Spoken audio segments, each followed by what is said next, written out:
Queria te propor uma reflexão. Imagine um mundo sem desenho. Aí você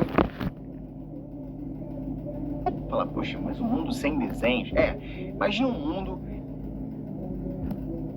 em que todo tipo de informação que você veja é uma informação numérica. Você consegue imaginar isso? Parece meio esquisito, né? Parece que a sua cabeça virou, na verdade, um grande processador, um grande computador. É quase impossível para a gente conceber um mundo em que não haja nenhum tipo de representação visual, de desenho, de figura, de formas geométricas. As formas geométricas, na verdade, elas servem para a gente poder se orientar no espaço e para a gente, muitas vezes, condensar várias informações em apenas uma única figura. Isso acontece muitas vezes no nosso dia a dia, né? Sejam com artigos de jornal, com tabelas, com gráficos, com várias informações que, em vez de você escrever um texto para descrever uma determinada informação, você usa um desenho para condensar essas informações. Repara que a matemática ela é recheada dessas coisas. A gente está sempre tentando condensar o maior número de informações possível, né, de forma confiável, em uma única representação, um desenho, uma figura, uma forma geométrica. E para isso que gráficos e interpretações de gráficos são extremamente importantes no nosso contexto de matemática. Só para te dar uma motivação bacana, imagina, por exemplo, que você é uma pessoa que vai trabalhar no mercado financeiro. Eu gosto muito do mercado financeiro. Eu vou sempre trazer informações sobre isso. Imagina, por exemplo, que você é o cara responsável por dizer quanto que está valendo o valor de uma determinada ação a cada intervalo de tempo, a cada segundo, a cada minuto. Imagina que para isso você faça uma lista gigantesca com o tempo, né, sei lá, 10h35 da manhã, qual o valor dessa ação? R$5. 10h36 da manhã, qual o valor da ação? R$6. Imagina que eu faço uma lista gigantesca dessa ao final de um dia. Olha, por exemplo, os valores da ação variando de forma completamente louca numa lista na sua frente.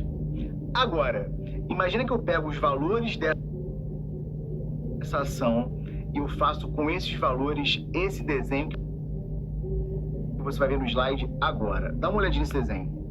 Olha para esse desenho e vê que por mais que você não saiba interpretar esse desenho com muita precisão, né, esses gráficos, tabelas, que são muito comuns no mercado financeiro, você consegue tirar várias informações bacanas desse gráfico. Por exemplo, você consegue perceber rapidamente que existe uma forte tendência de subida no valor dessas ações. Por mais que elas estejam variando, né, e essas coisinhas vermelhinhas e verdinhas que vão aparecendo aqui, você não sabe muito bem o que elas signifiquem, mas você consegue perceber que ao longo de um tempo de observação, o valor dessa ação está subindo.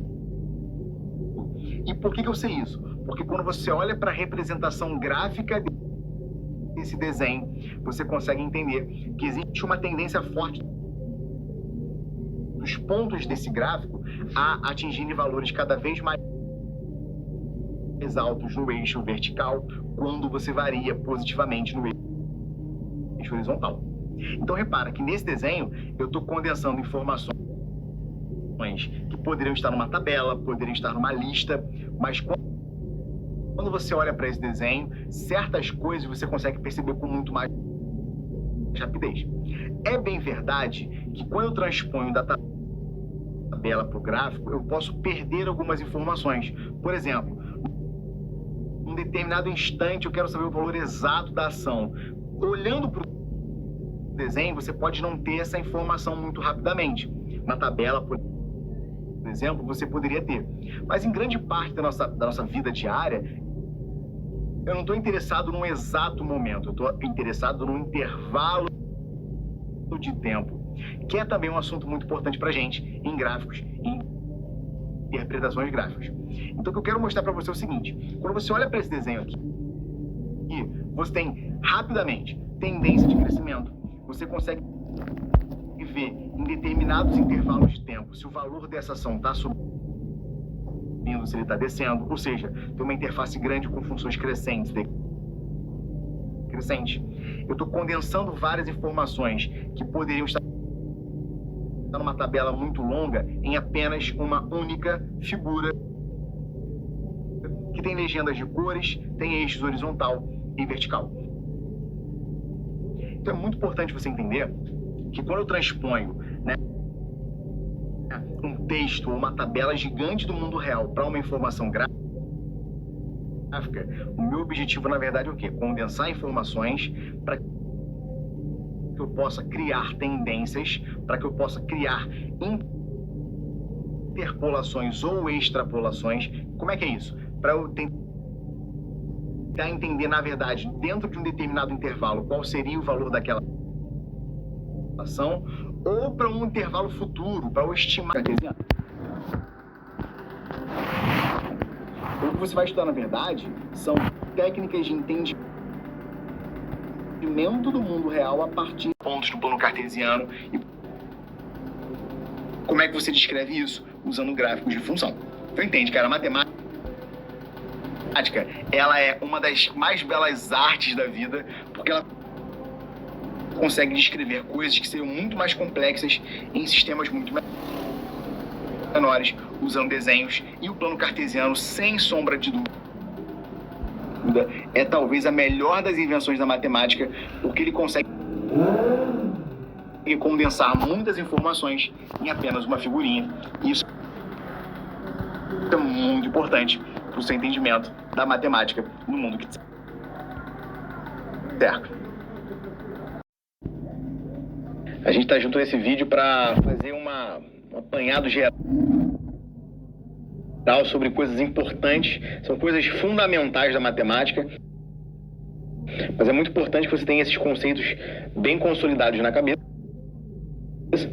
A gente vai falar um pouquinho hoje sobre intervalos reais dentro do nosso grande tema de gráficos e interpretações gráficas, tá bom?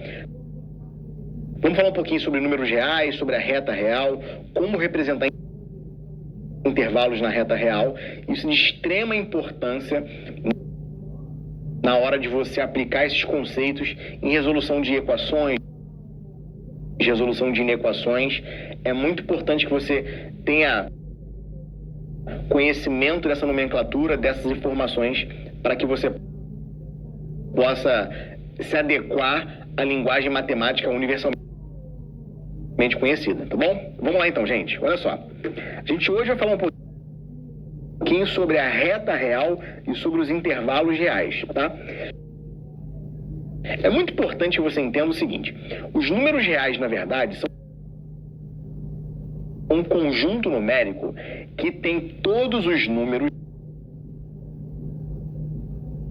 que possuem representação decimal, seja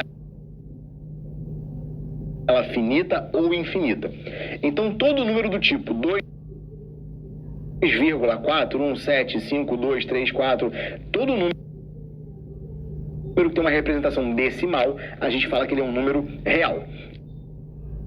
Então, uma forma bem simplista, você pode encarar os números reais como sendo todos os números racionais, ou seja, aqueles números que podem ser colocados em formato de fração de números inteiros, junto com os números irracionais, que são aqueles vários números que você conhece.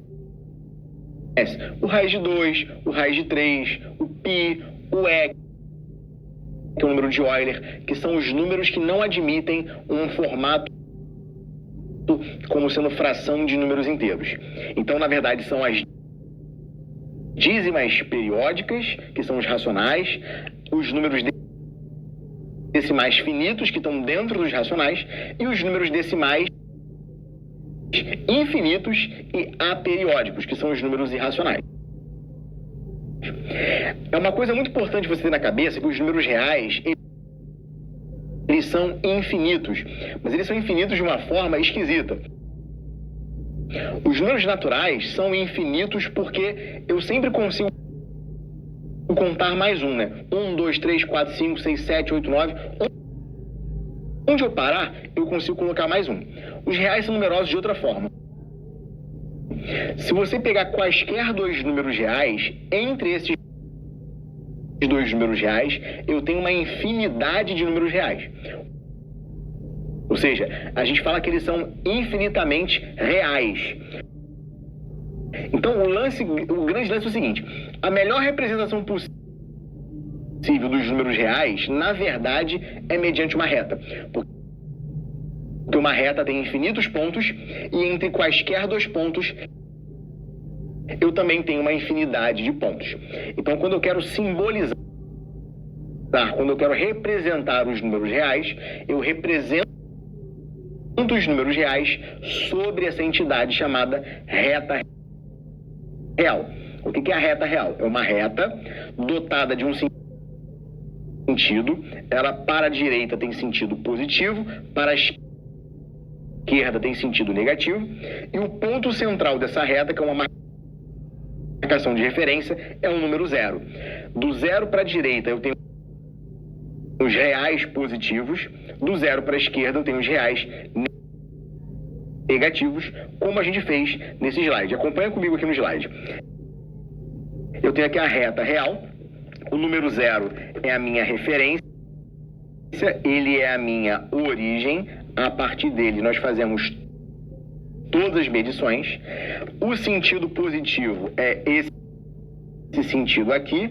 Aqui estão os reais positivos, que você pode simbolizar assim, ó, R+ com asterisco em cima. São os reais positivos, com exceção do 0. E à esquerda você tem os reais, com exceção do 0, negativos, que é a galera que está antes do 0, tá? Quando você quer fazer referência a uma quantidade de números entre dois números reais, você usa o conceito de intervalo. O intervalo, na verdade, para números reais, você pode encarar analogamente ao conceito de segmento de reta. Então, quando eu falo sobre o intervalo fechado AB, eu quero saber todos os números reais que estão entre A e B. Repara que você coloca duas bolinhas fechadas nessa representação para dizer que o A está incluído e que o B também está incluído. E você pode ver isso a partir da desigualdade. Quando eu coloco menor ou igual, o sinal de igual faz a inclusão dos extremos. Então, o intervalo fechado é o intervalo de todos os infinitos números reais entre o número A e entre o número B, tá? E o intervalo vai ser dito aberto quando eu não quero a inclusão dos extremos.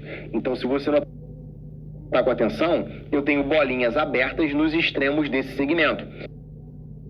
Então, o A não está incluso nesse segmento, o B também não está incluso nesse segmento. Você fala que é um intervalo aberto. É um segmento de reta excluindo-se os extremos. E você pode ver isso a partir da desigualdade. Quando você não coloca o sinal de igual, você não está incluindo os extremos desse intervalo. Uma coisa muito importante para você ter na cabeça é que tirar os dois extremos ou incluir os dois extremos não faz diferença no tamanho do segmento. Se eu tenho um intervalo fechado de A até B, o comprimento desse segmento vai ser B menos A.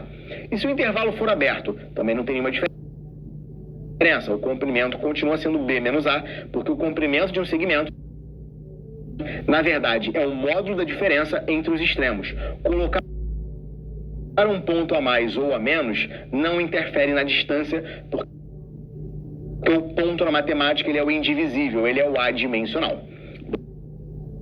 Beleza? Tranquilo? Continuando.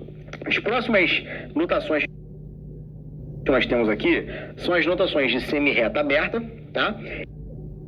E a semirreta fechada. Na verdade, aqui a semirreta é fechada. céu aberta aqui, mas é semirreta fechada. Por que semirreta fechada e semirreta aberta, gente? O conceito de semirreta fechada e aberta, na verdade, fala sobre a inclusão dos extremos.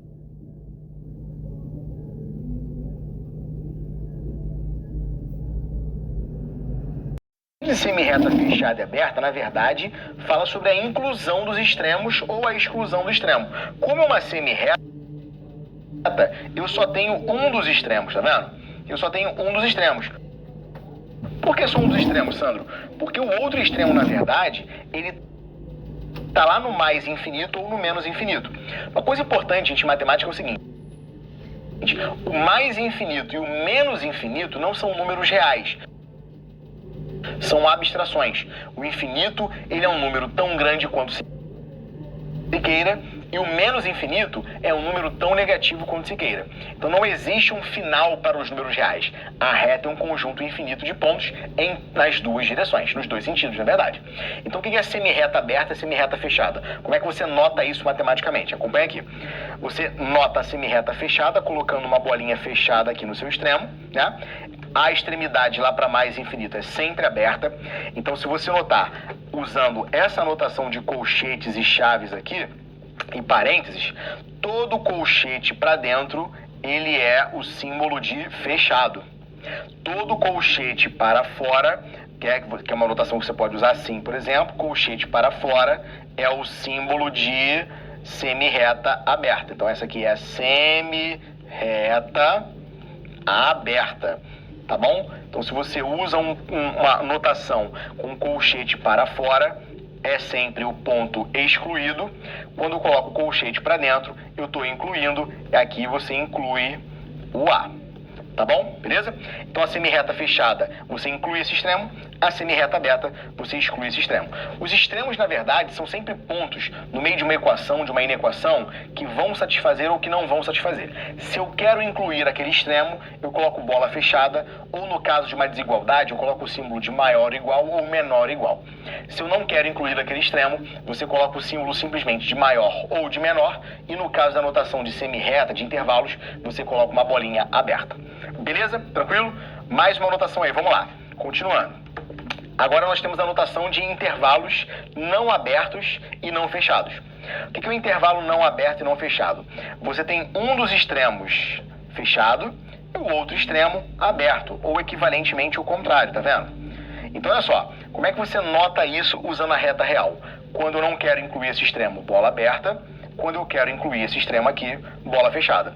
Então olha, a bola aberta você pode notar com o parênteses, tá? Você pode notar assim, ou se você quiser, você pode usar o colchete para fora, tá? O colchete para fora tem exatamente a mesma notação. Se eu escrevesse isso aqui, ó, exatamente nesse formato, olha, o colchete para dentro, ele está incluindo o B, o colchete para fora, ele está excluindo o A. É só você pensar assim, sendo bem didático. Se a boquinha do colchete está em cima do número, eu quero aquele número. Se a boquinha do colchete está fora daquele número, eu não quero aquele número. Tá? Então, nos colchetes, para fora e para dentro, é o símbolo de incluído e excluído. Tá? E os parênteses você usa toda vez que você quer excluir. Parênteses é sempre colchete para fora, sempre exclusão. Tá? Para fechar esse vídeo, vamos fazer um exemplo simples de como é que você usa essas notações? Vamos lá. A ideia é a seguinte, pessoal. Uma reunião ocorreu das 17 às 20 horas. Eu quero que você represente esse intervalo da reunião na reta real. Como é que você simboliza isso? Você coloca o 17 aqui, você coloca o 20 aqui, você marca os extremos, porque você quer incluir esses horários, e aí como é que você representa? É só você achurar o segmento. Quando você achura o segmento, você está dizendo que você quer todos os números naquele intervalo de 17 a 20. Então a representação desse tempo de reunião é dada por esse segmento pintadinho aí. Por exemplo, quando eu vou resolver uma desigualdade, como é que eu resolvo uma desigualdade como essa do primeiro grau? Você vai passar o 12 para o outro lado, você vai ter 3x maior ou igual a 12, joga o 3 para baixo dividindo, você tem x maior ou igual a 12 sobre 3, que é 4. Ou seja, os números que satisfazem a minha desigualdade são os números maiores ou iguais a 4. Como é que você representa isso lá na reta real? Você coloca o 4 aqui, você inclui o 4 porque eu quero os números maiores ou iguais a 4, E aí você achura a parte que te interessa, que são os números maiores ou iguais a 4, tá? Em vários problemas matemáticos é interessante você saber a notação algébrica usando desigualdades e também a solução gráfica, porque é importante na hora de você manipular conjuntos.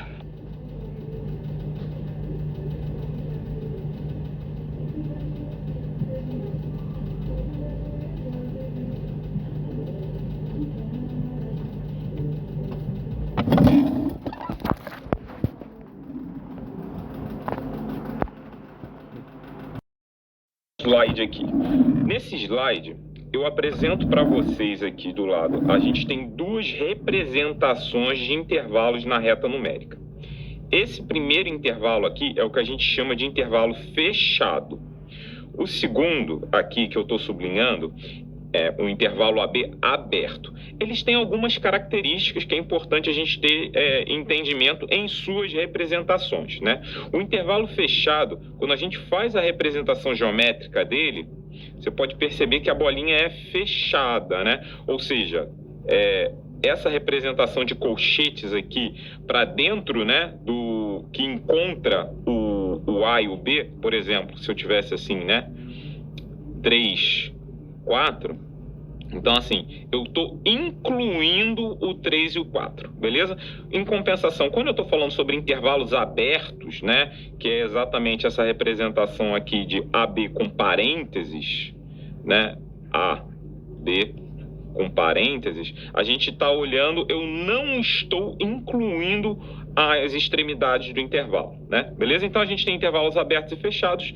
Esses dois aqui no meio que a gente está vendo nos slides, o aberto em A, B, e o fechado em A, B, né, aberto em B, eles são intervalos não abertos, não fechados. Bom, a gente tem algumas outras representações que são as semirretas, né, com semirreta incluindo, né, a semirreta positiva, incluindo o valor A. Mais uma vez, o que é importante é que esse colchete para o lado do intervalo, né, para o lado do número que está dentro do intervalo, ele representa que o número está contido na nossa representação. Então, a semirreta fechada, né, como eu apresentei aqui, a gente tem outra semirreta fechada aqui com início em B e indo para menos infinito. A gente tem semirretas abertas, né, semirreta aberta de início em A e mais infinito, e de início em B e menos infinito, como a gente está representando aqui. E a reta inteira, né, a reta inteira, conhecida também como os números reais, representada por menos infinito e mais infinito. Bom, eu coloquei essas duas representações aqui, mas você pode encontrar no módulo ainda uma outra representação, né, onde a gente tem os valores de x, né, que são os valores que estão no intervalo entre A e B, né, nesse caso aqui, vou apagar rapidamente aqui, neste caso aqui a gente encontra o B, o A incluso, né, então ele tem a representação de menor igual, e o B ele não está incluso, por isso ele tem a condição de estritamente menor, tá? Bom, mas essa é a classificação de intervalos, é isso que a matemática faz. Bom, galera, espero que você tenha entendido aí como é que funciona a classificação dos intervalos abertos, fechados, semirreta, semirreta positiva, negativa. Então, assim, a ideia foi um pouco essa. Então, fala galera, aqui é Marcelo Rainha e nesse vídeo a gente vai entender como a gente pode observar, né, intervalos dentro de contextos da vida real. Bom, se você nunca viu isso, então vem que eu te mostro. Olha, a gente pode ver aqui, esse é um exercício que ele está tratando sobre um problema de manifestação. Só que essa manifestação, né, é uma manifestação pública. Ela também poderia ser um show, poderia ser um outro contexto, mas aqui a gente está fazendo dentro de um contexto de manifestação. Então vamos ler juntinho aqui, ó. Uma manifestação realizada nas vias públicas registrou 20 mil participantes, segundo a estimativa da Polícia Militar. Beleza. Quando ela se desloca, o protesto, né, o protesto vai se deslocando pela via, essa quantidade de pessoas, ela se eleva para 23 mil pessoas, de acordo com a nova estimativa da Polícia Militar. Então, a gente tinha 20 e depois aumentou para 23 mil pessoas. Beleza. Então vamos considerar as afirmações abaixo para verificar se elas são verdadeiras ou falsas. Ó, segue aqui comigo. Bom, a primeira observação aqui é se o número estimado de manifestantes elevou-se mais de 15%. Bom, olha, foi de 20 para 23 mil. Aí você pode considerar, bom, isso é 15% da população, ok. Só que é uma estimativa, Então, é algum valor entre 20 e 23. Então, não dá para cravar se ele de fato aumentou 15%, beleza? Então, essa afirmação é falsa porque a gente não consegue cravar ela. Vamos ver a segunda, ó. Atribuindo-se X ao número estimado de manifestantes em determinado instante durante a manifestação, pode-se concluir que esse valor está entre 20 e 23 mil. Então, isso é interessante, porque aqui é uma estimativa, né? Por exemplo, eu podia até ter um pouco menos de 20 mil participantes na manifestação no início dela, mas depois isso se elevou, né? Beleza? Então, eu posso garantir, sim, que a gente tem uma quantidade de manifestantes entre 20 e 23 mil durante a manifestação. Então, essa segunda afirmação é verdadeira, uma vez que, né, eu tinha 20, era uma estimativa, eu tive uma elevação, então é algum valor ali dentro. Quanto é, eu não sei. Bom, vamos para a última aqui, ó. Seja X um número real entre o intervalo, olha, aqui seria 20 e 23 mil, né? Entre 20 e 23 mil participantes. Então, X é um número real entre esses valores aí, 20 e 23 mil. A nossa pergunta é se X representa a quantidade de manifestantes num protesto. Como ele está falando um número real, a gente precisa tomar um certo cuidado aqui. Que o número real, por exemplo, ele podia ser 20 mil π sobre 3. O ponto é que 20 mil π sobre 3, de fato, é um valor, né? Pode fazer a conta aí. É entre 20 e 23 mil, só que, infelizmente, ele não é um número real. Ele não é um número que pode ser manifestante, né? Porque os manifestantes são números naturais. E esse número aqui, né? 20 π sobre 3, né? 20 mil π sobre 3, ele não é um número natural. E, consequentemente, ele não pode ser classificado como um número, considerando o número de manifestantes, que é um número natural, né? Esse aqui é um real, só que ele não é natural, né? Ele não é natural, como a gente está observando aqui. Bom, espero que você tenha gostado do vídeo, né? Tenha entendido um pouco mais aí como a gente pode encontrar esse conceito de intervalo também no seu cotidiano. Um abraço e até o próximo vídeo.